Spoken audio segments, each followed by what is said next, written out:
Well, good morning, everybody. Welcome to International Women's Day. Thanks very much for spending your International Women's Day morning, at least anyway, with us here on the webinar. I'm Carolyn Currie. I'm the Chief Executive of Women's Enterprise Scotland, and it is my great pleasure to be in conversation with Councillor Gail Macgregor this morning on the webinar, Realising Your Potential, Support for Women in Business. Now, we're going to get started just in a minute, so if you want to grab that last minute cuppa or whatever, I'm just about to run through the housekeeping for you. So you may all be aware the session will be recorded and we will make it available afterwards. You're all placed on mute just to avoid the background noise. And, very importantly, you can submit questions or comments through the portal. So you'll be able to see the questions box there. You can use it for questions, but if you just have some comments on what we're saying, perhaps if it resonates with you, or if it doesn't, or if you've had some sort of experience, we're really keen that this is a participative webinar and we hear from you and we discuss some of these mutual things that we will all have experienced. And also, if there is anything that we don't cover off during the discussion that you're particularly interested to hear more about or follow up on, then you can contact Business Gateway directly and we'll make sure that we get a response back to you. So, as I said, I am delighted to welcome Councillor Gail Macgregor here with us today. Gail is the Economy Spokesperson for COSLA, and I was, just going to introduce her as Councillor Gail Macgregor, but as of yesterday, I'm delighted to say Gail is now the leader of the council in Dumfries and Galloway. So that feels very pertinent, Gail, given that we are on International Women's Day. So congratulations on your new role. Thanks for that, Caroline. So I thought we'd start off today really by having a look at where we are in the world with equality in the workplace, and just setting a bit of a context for where we are today as we look at embracing equity and we talk about, well, what does that mean for us where we are now? So Gail, what are your thoughts on that? Well, I think before I go into that and just introduce myself fully, I'm Councillor Gail Macgregor. As Caroline says, as of yesterday at about 2 o'clock, I became leader of Dumfries and Galloway Council, which is an enormous privilege. I'm only the third female leader of the council since its creation, so that's a huge privilege for me. I've been a councillor for 16 years, so quite a long time. I'm a bit long in the tooth, as they say. I have 3 grown-up children. Hannah is 26 and Robert and Amy are twins, 25.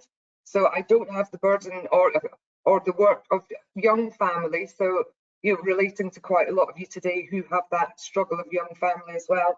Mine are all grown up.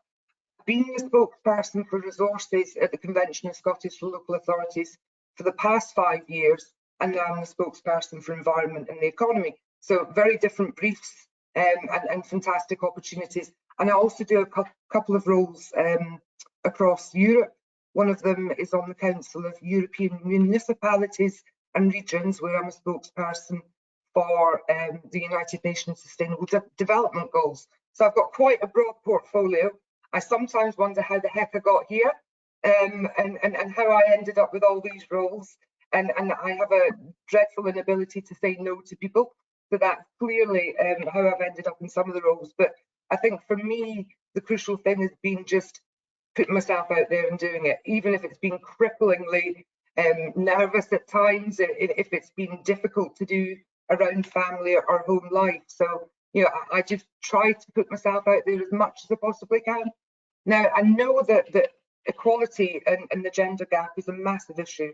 And I think you'll all be aware that the gender gap report last year said it will take 132 years for that gap to close, which is enormous globally, that we do still have such an enormous gap. But I suppose just for a wee bit of context, in terms of Scotland in particular, Simply Business found that only 1 in 3 are female entrepreneurs. Sorry, 1 in 3 female entrepreneurs have experienced sexism as a business owner, which is quite a startling statistic. 1 in 5 face unequal access to opportunities, and we can talk around why that is. I think it's quite important to tease that out. Overall, 91% of women business owners say gender bias or inequality is prevalent in business, with a third describing it as either widespread or severe. So what do we need to change, and what does need to change? 37% said dedicated female business and investor programs were needed, so more female support was absolutely crucial, and 34% were looking for greater access to support for funding, mentorship and networks. And I think when we tease into that, I've just said that my family has grown up. One of the challenges I think many women have, whether they be single, whether they have young family, is that they maybe don't have the same job security as men, and the business opportunities to access funding, to get grants or to get funding from banks is perhaps more limited if they don't have that security of employment or security within their own business.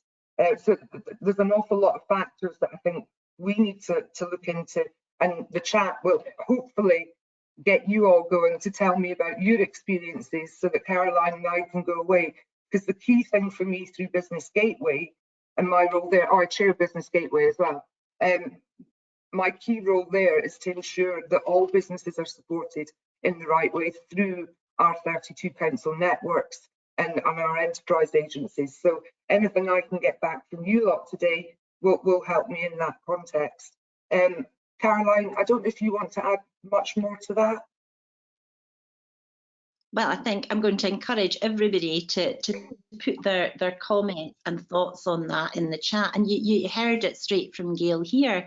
Your opinions, your experiences, your views can actually inform Business Gateway and the provision of that support. So this is really a brilliant opportunity to share your experiences and to shape the support that you think is needed, or to feedback on the support that's needed. And it's important to say good and bad experiences in terms of that. But I think, Gail, you touched on a number of points actually. Oddly enough, I also have 3 grown-up children, and 2 of them are twins as well. So I relate to what you're saying myself, and especially I think an inability to say no. And how did I get here? Yes, I think my inability to say no sometimes, or to help. I don't think it's an inability to say no, full stop. I think it's when you're asking things, your diary is chocker, but it's something that really means something to you personally. In my case, gender equality, then I perhaps don't say no as much as I might in other roles, because I think it's terribly important. But to your point about the resources for women and how that can have an impact, well, we know from research that was done by NatWest, it was the Alison Rose Review of Entrepreneurship, found that when women start up businesses, they actually start up with 53% of the capital of men on average. So they're starting up with roughly half the resources that men do. So right from the start, that makes a difference in terms of the support that's needed and how that support is developed. So I don't know if some of you relate to that, but interestingly as well, on that shameful 132 years statistic, which comes from the World Economic Forum research, so that's at a global level. When they calculate that, the areas that are the worst, that have the most pervasive gaps, are economic participation and political empowerment. So sitting here speaking to the leader of a council is unusual. And in fact, women's participation in politics, where many decisions on policy, on support are shaped and formed, is not at par. And equally, women's participation and women's input to decisions that are made on the economy are not at par either. And these are the two particular areas where it is slow to move and where there are quite serious barriers. I think it's quite interesting in the context of business and International Women's Day to look at these are the factors that we're quite far behind on. But yeah, I want to, Caroline, just on that, yeah, I work within public sector in Scotland, and I've seen a massive increase in really talented women being CEOs of things like the Scottish Council of Voluntary Services, Public Health Scotland, COSLA. We have a CEO who's a female there. Quite a lot of these big public bodies now are employing women, and they're not employing them because they're women. They're employing them because they're brilliant, and it's really nice to see that. So I'm beginning to see a bit of a shift within certainly public sector organisations. I'm not entirely sure that's filtering through to private sector yet. And as you say, 35% of councillors are female. You know, that's a huge deficit, because you know we represent 50% of the population, and 22% of major newspaper editors are female. And but it goes down to 7% of top businesses are CEOs. And you know, we're getting a bit more of a gender balance in the Scottish Parliament, where I think we're sitting at about 46% now. But it's a massive deficit when we're representing 50% of the population. And I can go into loads of other stats, but you know, that affect women, and it'll maybe sort of, you know, stem out from a wee bit more further conversation. But these are huge gaps that we need to fill. We are moving in the right direction, but just not at the speed that we really need to be. I don't know how to empower women to you know, believe in themselves and do it, and what do we need to do to assist them in their personal lives in a way that men often don't need that support. You know, childcare is an example. That's what we need to be doing as public servants to ensure that that percentage gets up. Yeah, and the difference it can make is massive, isn't it? I mean, I think that's the key thing. I mean, one of the most pervasive statistics is women's participation in enterprise. So that is one of the biggest gender gaps that we've got. It has stubbornly remained round about 20%. It's maybe dipped a bit, it's maybe gone up a bit, but generally it's round about 20%. Now, when you consider our startup rates are up at 50% and have been for a number of years, you know, they've been tracking up the high 40s, round about 50, but what we're not seeing is that conversion into pushing up the numbers of businesses in the business in Scotland. Now, I think many of you might relate to that. And again, please do pop your comments into the chat and let us know what your thoughts are on some of those issues and statistics. But I think particularly relevant for us all just now is the pandemic. And of course, we're now going into a cost of living crisis on the back of the pandemic. Now, all crises are gendered, all crises affect men and women in different ways, and the pandemic was no exception at all. So, you know, I'm interested in your thoughts, Gail. Certainly, I'm speak about our research in the pandemic and what we found, but what did you hear from your constituents, from local businesses, from organisations, particularly, you know, female-led businesses? What were they telling during the pandemic? I think the pandemic shone a real spotlight on the inequality between men and women. Absolutely, there is an assumption that the woman is, as I say, the childcare provider, is the one that drops kids off at school before work, picks them up after. And when they had that entire period of homeschooling, trying to juggle managing a business as well as homeschooling and looking after the family and continuing, you know, without any external support or a child going to school, that put a massive burden on women. There's no question of that. And can you imagine, you know, you're trying to run a business which is front-facing, that's perhaps providing a really crucial service to the community, and your business has not been closed because of COVID, but you're then trying to juggle other things. And there is always an assumption, or not always, but there is a presumption that the woman in the household will be the childcare provider, and the male will go out to work and have less of a responsibility. Not in all circumstances, I appreciate that, but I think that gap was exacerbated, and we know that, you know, women earn less, you know, than men in the first instance. If they don't have access to work or can't continue through their own businesses, that made things very, very tight for a lot of people. And certainly some of my constituents, when they were looking at things like the business grant scheme, which was, I mean, it was generous and it helped them, but a lot of these small businesses that are perhaps operated from home, you know, if a lady runs a beauty salon or a beauty service and does it from home, she maybe didn't have a premises with rateable value to get those grants. So the types of businesses that women run as well sometimes, you know, were impacted by the nature of the grant system. So I think there was a whole lot of complex issues, you know, over the pandemic, and the uncertainty for all of us was, from a mental health perspective, was really stark as well. Yeah, we certainly saw all of that unfolding for the businesses that we worked with. I think especially quite a proportion of women's businesses actually don't have relationships with the enterprise agencies or the support agencies. They're informal, they don't always recognise themselves as formal businesses. No. So actually what we thought was quite a proportion of businesses having no idea where to access the grants or the support or the systems. And in fact, you know, my team were messaging people late at night on social media who were saying, you know, help, I just don't know. Is there support? Oh my goodness, there is. I had no idea.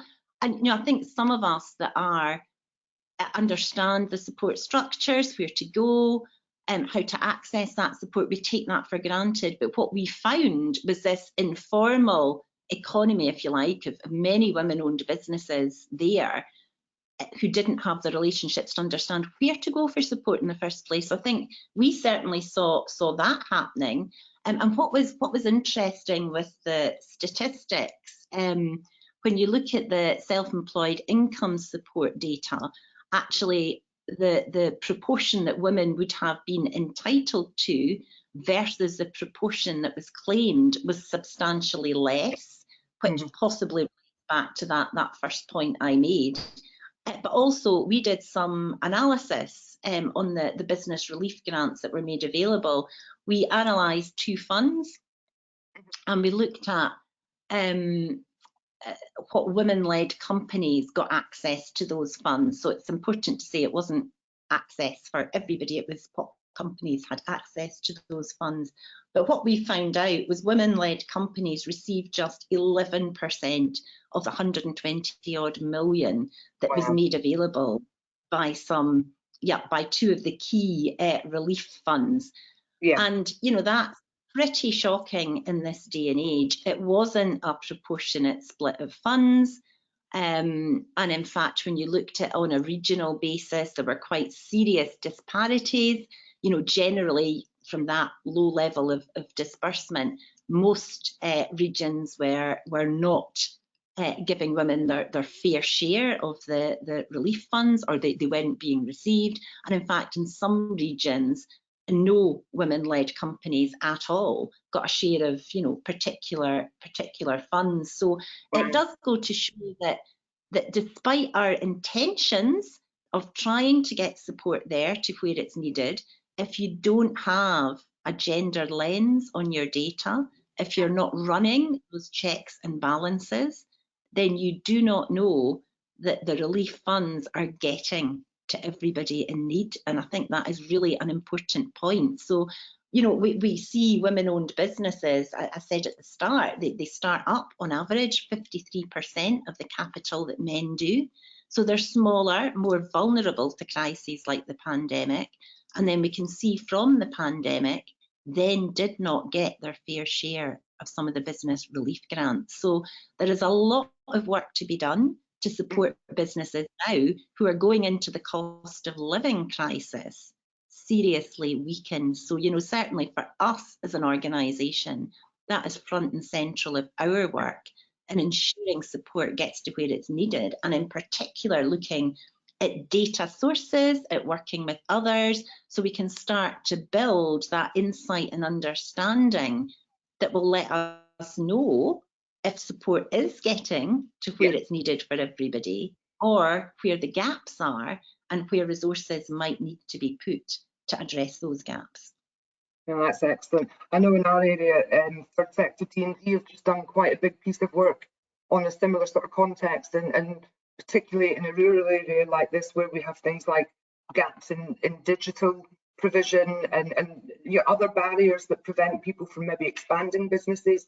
As I say, I know that third sector T&G were looking into some of that hard data, which they will now share with the council. And this is a good thing about partnership working, that we have lots of organisations. We don't want to duplicate the work that they're doing, but it has to be data rich. So if Business Gateway have done some, you know, a piece of work, and third sector and the council, we need to pull all of that together so that the decisions that we make locally, you know, in terms of things like planning, you know, and building control, and just making things easier for people to access. One thing that we have found locally, particularly because of COVID, is who want to expand their businesses and the hoops they have to go through in terms of, as say, planning and building control. You know, and they maybe have a really good business model that they want to get set up as quickly as possible, and it takes a year to get through the planning system. Now, things like that, we have, you know, not going against planning policy, but we need to see a bit more flexibility from ministers in enabling businesses to set up or to expand. And I think that sometimes that's where our role can sit as being really helpful. I'm just looking at a couple of comments, and I totally agree. People from BAME backgrounds are not well represented. We don't have one BAME councillor on Dumfries and Galloway Council, not one. We will maybe see more in the more urban areas where there is greater representation, but you know, certainly that is a bit of an issue down here. And again, it's how you encourage people in. We've got some really good MSPs like Panellists who champions the BAME cause and tries to get it out there and is always championing it, but that doesn't always trickle maybe into the rural areas.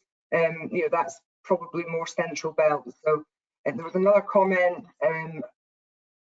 from a lady who was a fully qualified joiner. I was driving home yesterday from Dumfries after my manic full council meeting, and it was drive time on Radio Scotland, and they had two young ladies, you know, 22-year-olds, who were studying, I think, to be plumbers at their local college, and they absolutely love it, and they were championing more women in trades like that. And one of the girls was saying that she's 5'3" and she can get into spaces, you know, for boilers, and she's got small hands, and she doesn't actually know how a 6'4" man can do that when she struggles to get into these spaces.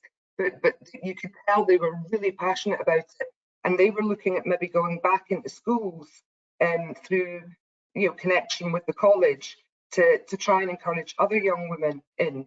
And another piece that I heard at the weekend was women, particularly engineers, going into, you know, renewables, and it's a very, very low figure, you know, remarkably low. Massive opportunities in renewables, huge opportunities, but we're not encouraging women in. So, you know, there's areas and there's vocations that we, I think, need to get into our colleges, need to get into our schools, and really promote them. And this lady who's a fully qualified joiner, I would say, get in touch with the college and say, do you want me to come, or get in touch with schools and say, do you want me to come in and speak on the days that you have employability and skills events on? That would probably be really useful as well. It's that learned experience that can really encourage other people to do things. Absolutely, and I'll pick up on that as well. I didn't do a full introduction at the start, so you know, I am the Chief Executive of Women's Enterprise Scotland. A lot of our work there is about research. We've got 10 years of research and data.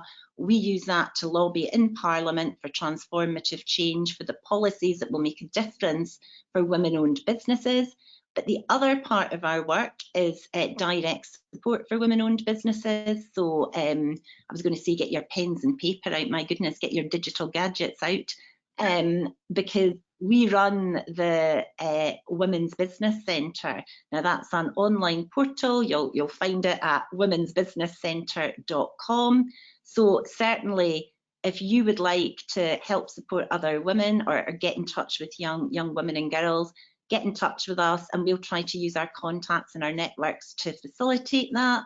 A lot of the work we do on that portal, if you go on and have a look, is we provide business support there. So we've got support from recorded webinars like this. We've got them on all sorts of subjects, from artificial intelligence and e-commerce to accessing funding. In fact, we are running a webinar today on International Women's Day at 1 o'clock on the reality of accessing funding for your business.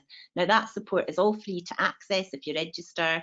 And you can also get a free listing in our business directory as well. So we have a huge social media footprint. We have a lot of people on the portal, so actually it's a good market as well for businesses. So you can get on there and promote your business, and there's no cost to doing any of that. But those articles that we have on the portal, as well as the support, are critically important.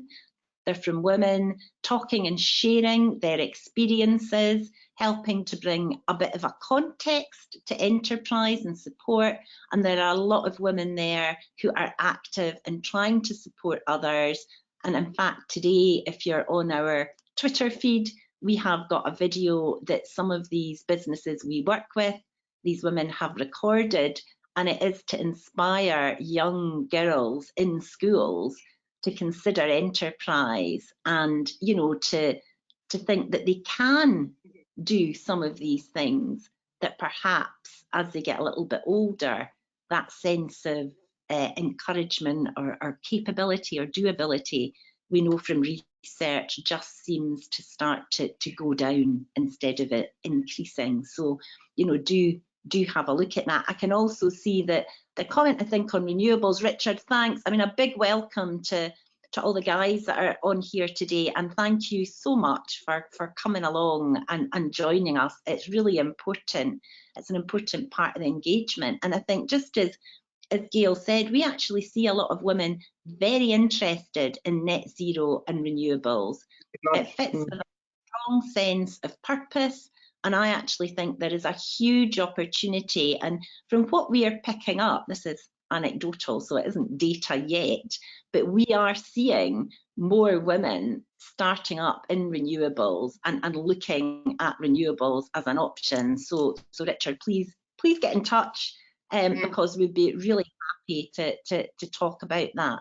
And really, I can see as well that the comments coming in absolutely about getting into schools for these traditional subjects that we are just not able to, you know, yet convert more numbers of girls and young women into. Yeah, I think some of the careers that girls and young women would be interested in, the beauty industry, for example, a lot of that relies on science and that science discipline. So I think perhaps we could be a bit better at some of the simple quick wins and connecting up those jobs and the interest that many young girls will have in them with the subjects that need to be studied. So they're looking at the subjects in a different way, instead of perhaps the more traditional industries that we might associate with those subjects. There's a key point in there as well, from somebody around funding gaps and educating girls in school. And I think that's another thing. We have to get into a mindset that you know your value. Now, as an example, my husband and I farm here as well, and on occasion we need some seasonal staff. Now, traditionally, you know, particularly when we had some really good Polish lads locally that came and helped us, there was always an assumption that you would pay them less. And that, to me, it doesn't matter who was doing the job, it doesn't matter what age they are, whether they're 16 or 66. If you're doing the same job, you should be getting the same salary. And I think it's really important to make particularly women understand their worth and their hourly worth, and not make them feel that, you know, that they're lesser than. But if we don't show what that gap is, you know, through education, they don't know. And so they go out and they just assume that what they're being offered is normal, and that's absolutely fine. And then 6 months down the line, they find out that the male colleague sitting next to them gets the third morning his salary, and there is no good reason for it, none whatsoever. There was another point that I was going to pick up on. Just my cursor stopped working. Oh no, that's while you're looking for that, I just want to say on that question of pay, yes, I think there's research that points to the fact as women are gratefully accepting their first job offer and going, that's great, I've got a job, men are actually in there from day one negotiating salary. You know, they're not just assuming that's a job offer. You know, no. the mindset is a bit different. Now, I hope that is changing. And we certainly want to just encourage more of an awareness, I think, about how some of those systems work and the opportunities within them. That was it. It was teaching digital in schools, and we all know how important digital is nowadays. Oh, you know, we wouldn't be doing this webinar without digital. But you're absolutely right that the offering in schools is very basic. It's just very much, you know, just teaching somebody how to use a computer, not understanding that whole digital transformation agenda that we will need going forward. So yeah, that's the sort of thing that people like myself need to pick up and feed in through conventional Scottish local authorities to make sure that councils are feeding in. And it's just getting all of these messages to where they need to get to as well.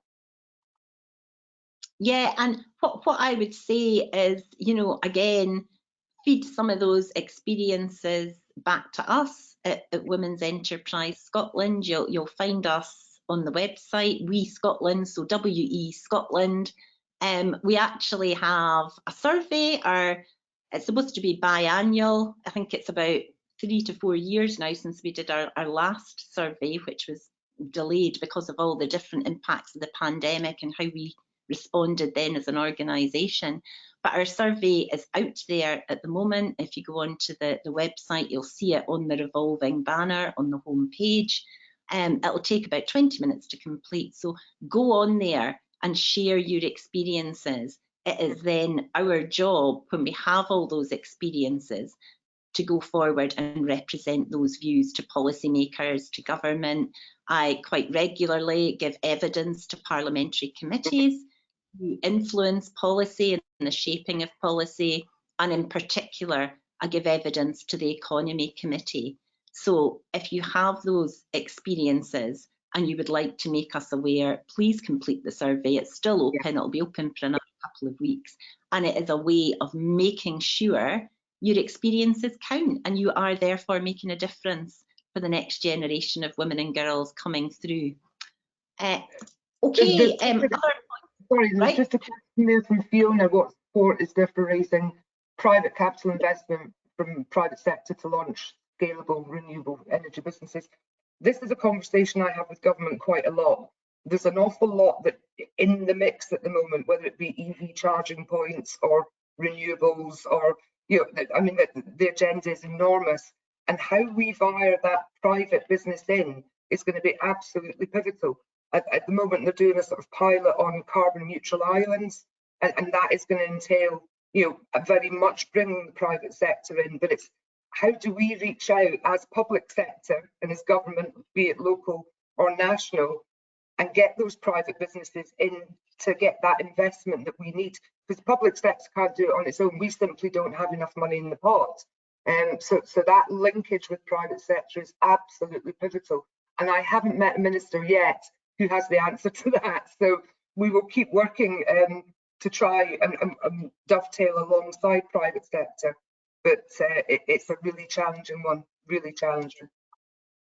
It is, although I think, Fiona, in context, you know, at the minute, there is an absolute dearth of funding available for businesses that are seeking to establish and to grow. And actually, the good news is that the sector that does have some funding allocated to it, you know, not enough, but it does have a funding allocation, is net zero and renewables because of the strategic commitment to government. So, you know, while generally I think we hear from a lot of women who start up in business, and the expectation going in is that there is some form of grant funding, there's some sort of support to help them get started. Now, that is not the case. The grant funding that is available tends to be driven by sector. So renewables, for example, and tech as well, they are key strategic priorities for government. And sometimes there can be local funds that are available because they recognise in the region they want to encourage businesses, but it is by no means a broad brush. So while I appreciate it might sound like the best of news, but in context at this moment in time with our economy, actually it is an area where funding is available. Now, the other thing I want to touch on, because we talked about the private sector, I'm a former banker to trade, and I've also helped to found a women's angel investment syndicate here in Scotland. And that syndicate, it aims to help women across all sectors of our economy, helps to put in some equity investment to help get going in those early days. For those of you that maybe don't know so much about equity investment or angel funding, Scotland has a long tradition of angel funding here. It's often associated with other areas internationally, like Silicon Valley, but in fact, Scotland is home to the longest continuously running angel syndicate anywhere in the world. So it's a great part of heritage. It is a wow, isn't it? It's one of these best kept secrets.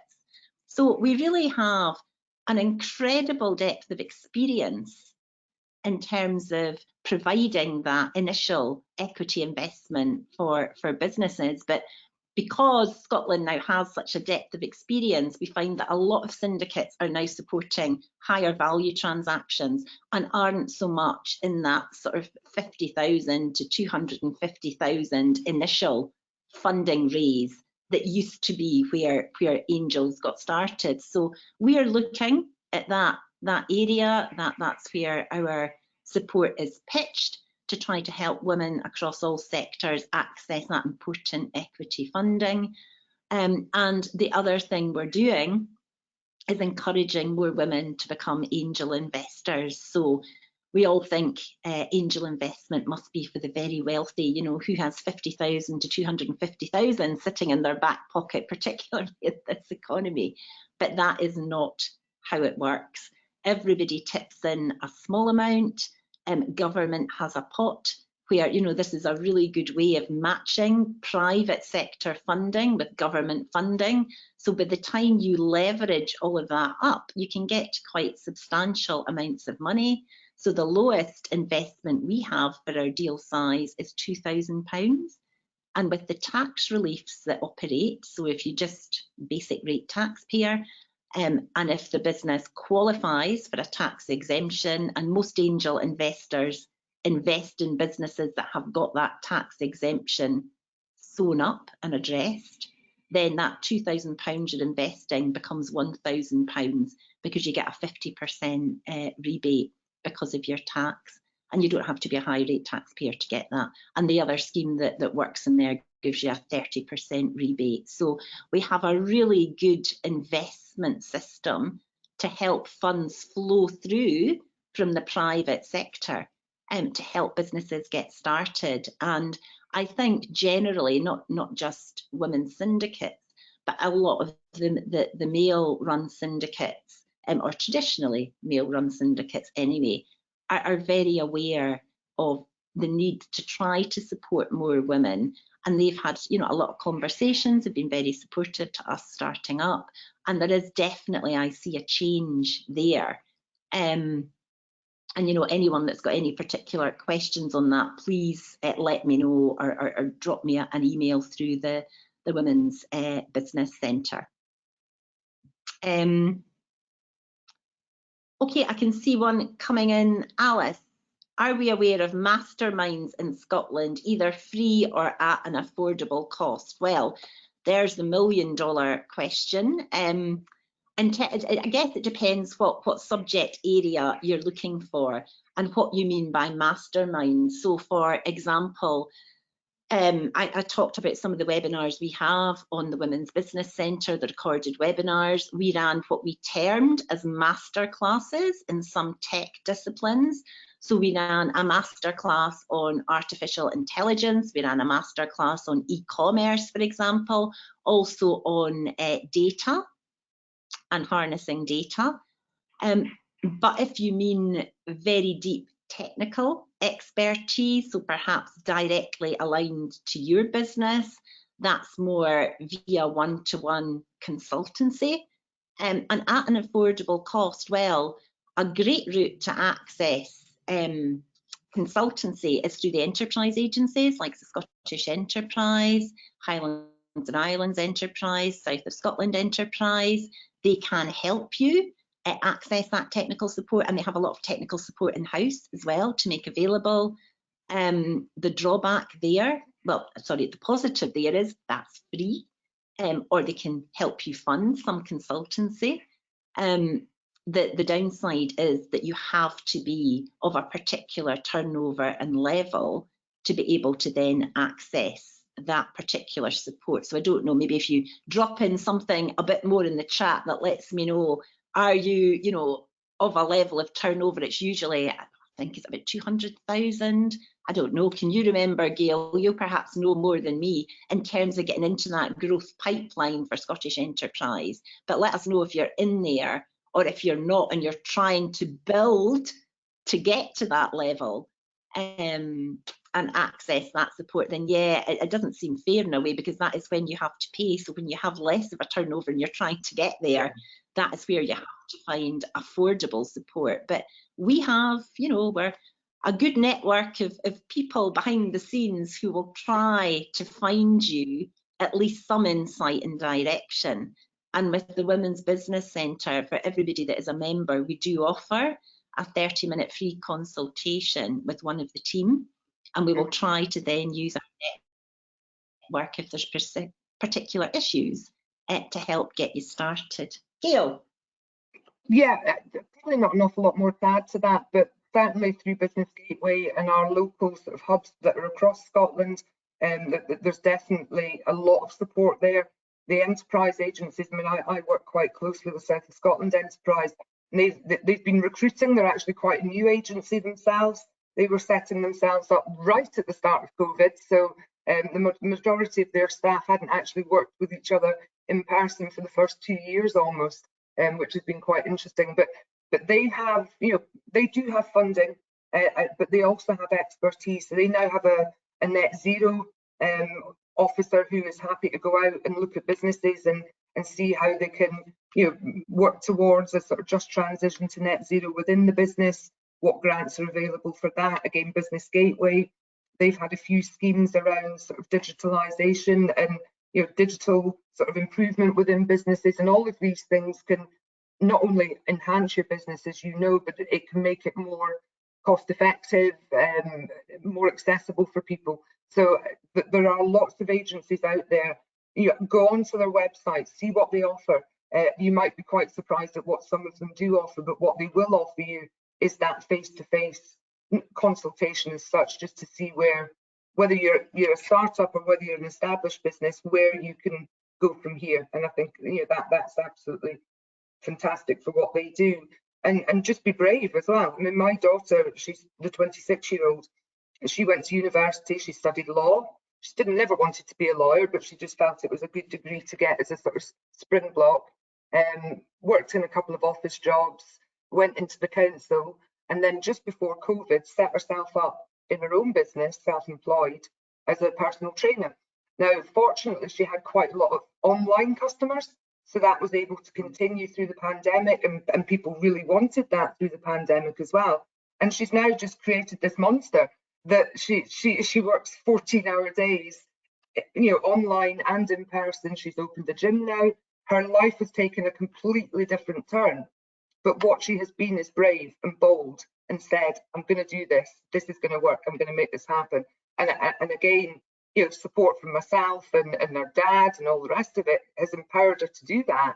But, you know, to take that shift change and make that brave step, becoming self-employed, and she loves it. She absolutely loves working for herself.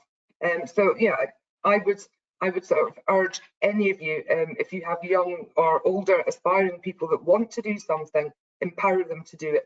Give them give them the push that they need. Yeah, and I think it is daunting. So, it's daunting taking that step in the first place, and it's also daunting when you're in that early day, isn't it? That early stage, trying to build it. You don't have a context of what business is like. You know about your specialism, what you want to achieve. You're driven by your vision, purpose, but you don't necessarily have a context for that business support, what you can access and how you build and grow it. That's something we continually hear, and we know how vitally important having a good network around you is. So I think that's where I would really encourage anybody at that stage to build a network. We know how daunting it can be to go along to some of the face-to-face events at the start when you don't know anybody. Get a pal to go along with you, get a mate to go along with you, or get in touch with the organisers and say, look, I'm coming along, it's my first time, a bit daunted, look out for me, could somebody make some introductions for me? Everybody has been there. Everybody is really happy to help with that type of thing. If you've had that sort of rotten experience, and you do feel a bit daunted as a result of that, keep at it. Do try to find people, find a buddy, speak to people that are at a similar stage of startup with you. If you can't find them in your industry, people that are at a similar stage as you can also be brilliant networks. We've seen that actually from some of our webinars, despite the fact that they're webinars and they're not pitched as networking events. When you get people tipping into the comments, as you've all been doing today, people build relationships and contact and link up actually on LinkedIn. So there are different ways of finding that network of support, but it's really important to have a business network of support, because friends and family are great and can really encourage you, but they will tend to tell you what you want to hear and might not necessarily help with that business context, which is really important. And I think related to that, I can see the comment from Fiona about scalable business plans and getting started. And we know nobody ever starts a business to fill in a business plan or to do their accounting or their tax.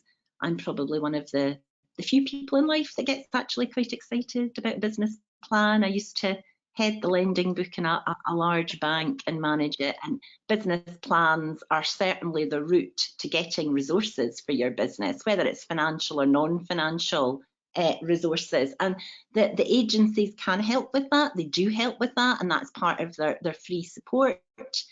In terms of what you would expect to see in a business plan, well, if I was lending money, I am looking at the proposition. I'm looking at the realistic impact that business proposition can have. So, what is the strength of the team, the experience of the team? Do you yourself have the experience in that particular sector or industry? And if you don't, well, who are you bringing in, or what are you doing to get that experience? Because that's a critical part of it. For your idea, how does that stack up in the market? What market share do you think you can gain? Fine. And then realistically, how are you going to gain that share of the market and deliver that growth and crack into that market? And it's real. I cannot stress that enough.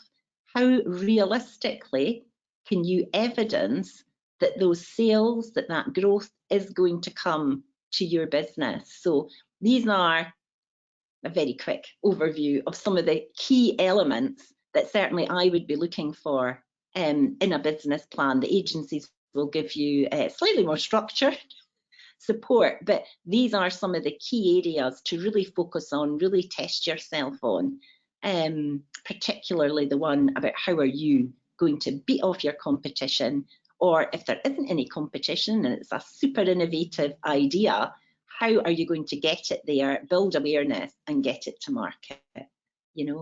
Okay, well, I hope that helps.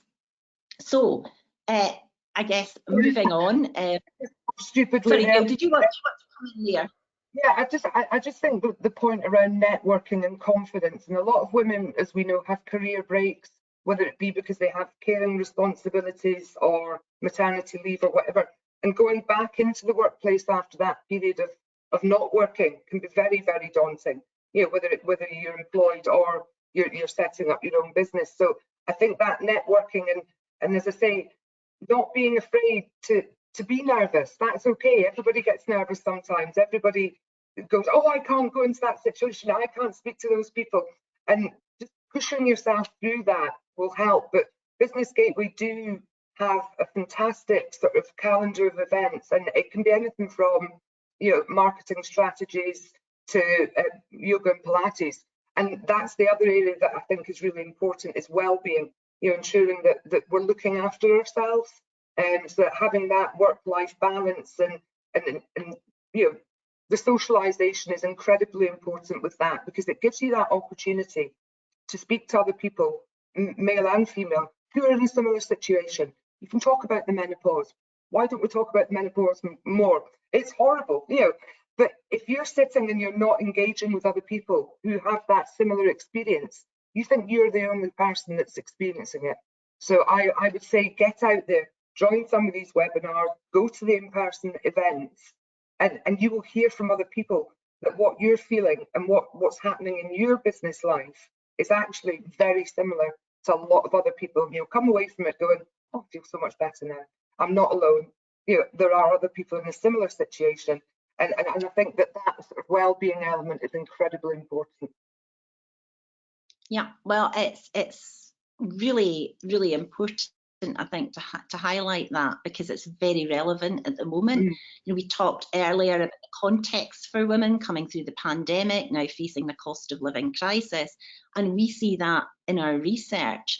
Last year, we did some research in the summer, asked women to tell us about their experiences of the pandemic. So it was a shorter piece of research. And what we found was, can't remember the exact statistic, I think it was very high, it was about 89% of respondents said they were still impacted by COVID and the pandemic. They and their business, in some shape or form, were still being affected by the pandemic. There was quite a large proportion said their income hadn't recovered at all, and that was a serious cause of anxiety and stress. And we also found, in terms of well-being, round about 40% are telling us that their physical health is not good. Similarly, their mental health is poor, and also in terms of their eating habits, their relationship with alcohol, their relationship with exercise, all of these coming through. They were all round about the sort of 40% benchmark. Some were higher, sort of 48%. I think mental health and physical health were higher, and also loneliness. So loneliness came through as well very strongly in terms of how women were feeling at that stage. That was about the spring last year, and we're really aware, going into the cost of living crisis, how vitally important as a community health and well-being is, and as we've said, just getting out there to be able to network. I can see some comments coming in. Yes, it's really important, and what we've learned over the last 3 years is that we're working differently as well. Now, I see an awful lot of women, particularly, oh, well, actually everybody, not just women, that can't really balance the working from home sometimes. You know, it's really, really difficult. And I think what we need to do as counsellors, yourself in business, what employers need to do, and obviously people who are self-employed, is look at the way your day is constructed. You should not be in back-to-back meetings looking at a screen for hours and hours on end. You have to, again, learn to be really kind to yourself and make sure that you diarise 10 minutes between meetings, just to move, just to, you know, walk around the garden 3 times, or get another cup of tea, or have that loo break, or whatever.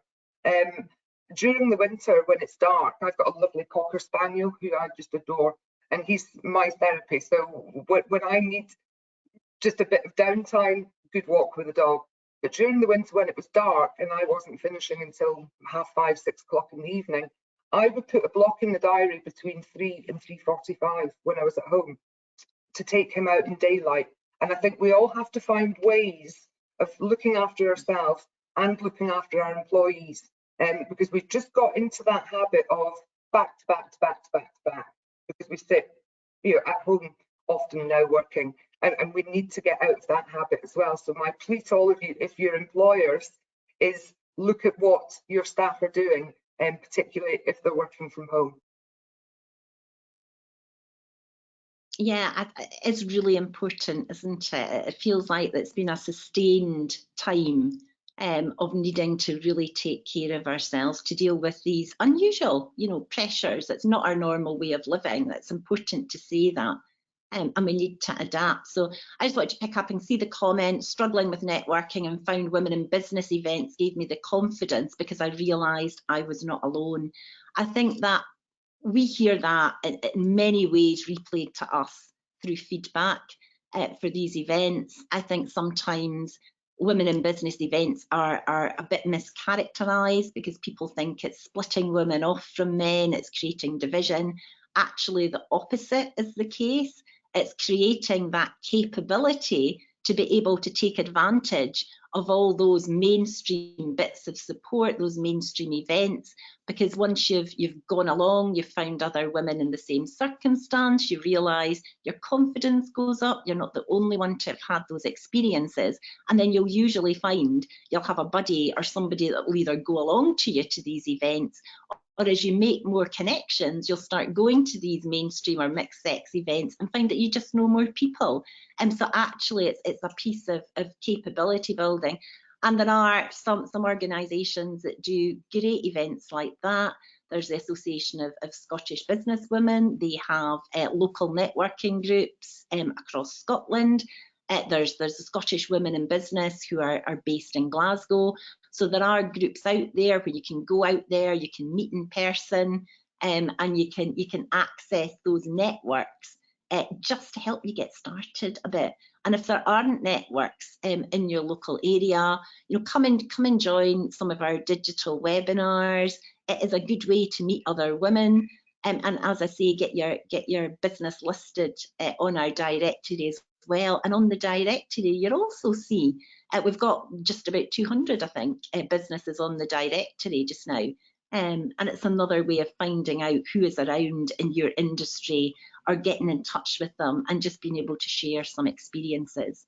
Okay, co-working creative spaces for those working at home and needing a different environment. Well, we hear that a lot, Sarah, because I think maybe pre-pandemic there was a thought that working from home was great because we were balancing it with being out in other spaces and places. But like everything else, being in the house all the time is something we get raised with us constantly now, but the need to go out and find those co-working spaces. So we have seen the creation of more co-working spaces. I would say they're more prevalent in urban areas. There are different models from the likes of the larger organisations. WeWork, for example, they tend to have offices in most urban areas. But there are also some local providers. So, for example, there's the Melting Pot in Edinburgh. They're a sort of community space, lots of different organisations and people and businesses in there. So there are different local places that you can go. That comes down to your local knowledge. But again, I would think Gateway would be able to help you. They'll probably have a good insight into different places and spaces that are available. And Gail, I don't know if you want to add to that. I think it's quite challenging, particularly in rural areas. We do have a lack of spaces, and again, I know that South of Scotland Enterprise and various other agencies are trying to look in the more sort of rural areas. Lockerbie as an example, we just don't have that additional office space. But sometimes community groups are beginning to step up with that, and they're maybe doing a community asset transfer of an old building in the town, and their intention is to create some of that co-working office space. So sometimes we maybe need to look to what our communities are doing and see what assets we have within the communities, and then through us, we can perhaps look at creating that space. Absolutely. So I am now conscious it is time to start to bring this to an end. So I do want to say, first of all, if you have any more comments, or if your questions haven't been answered, we will get back to you.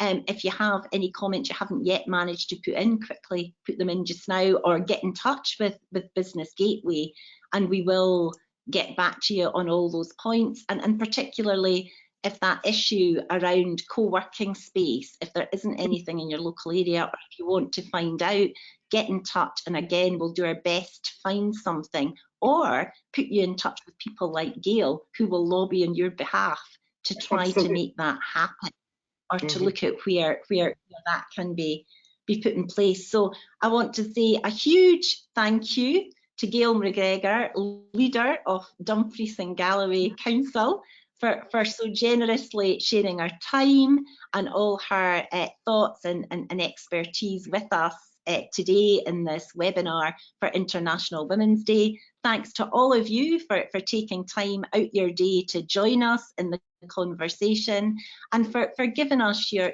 thoughts and your comments on the many different areas that we've touched on today and the topics that we've raised. Just a final point to say, if you do have those questions, please get back in touch with us. Don't sit back. You've come on the webinar. You know, let's make sure this hour was really productive for you. And I hope to meet many of you when I'm out and about in future, or if I'm attending any events that you might be going along to, or indeed some of our events with the Women's Business Centre. So thank you for joining us. Great International Women's Day. Here's to more progress between now and next year's International Women's Day. Thank you all very much. Thanks all.